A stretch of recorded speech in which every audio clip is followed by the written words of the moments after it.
Hello and welcome back to Living the Reno. This is episode number 12 of our Ikea kitchen remodel series. Today we're going to be installing a live edge countertop on our kitchen island.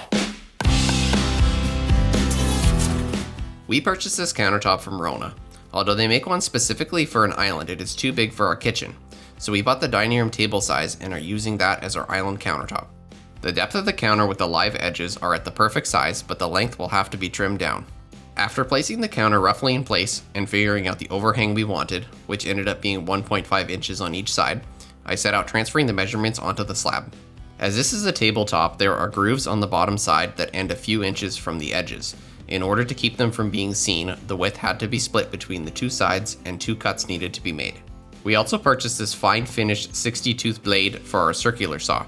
This was essential to getting a nice smooth cut without any chipping. I measured the distance between the blade and the side of the saw guard, and then added that to the measurement. Then using a level and some clamps, I made a straight edge to make the cut easier and smoother.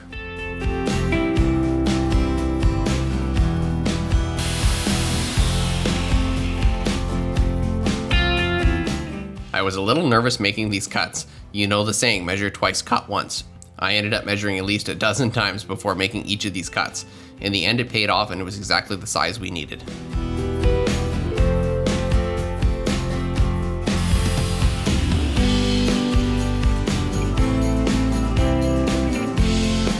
The countertop was pretty smooth as it was, but I still used a sander to get the new cut edges smoother, and some of the live edge areas were still a little rough in spots, starting with a 180 grit, finishing with 220. We opted to seal the counter with polyurethane. This will mean we won't be able to cut directly on it, but it will create a harder, more durable finish. As per the instructions, I applied it with a soft synthetic brush. I ended up putting 3 coats on the underside and 5 coats on the top surface, waiting at least 2 hours between coats.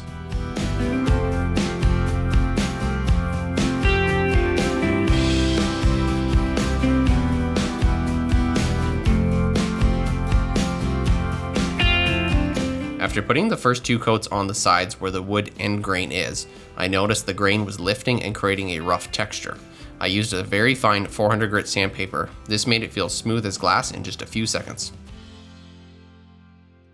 Having this natural wooden slab in our kitchen really adds warmth and good contrast with the white Ikea kitchen cabinets and white quartz countertops.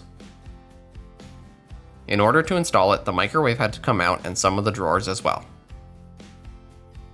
After making sure it was evenly spaced on all sides, I used a couple of wood screws to secure it into place.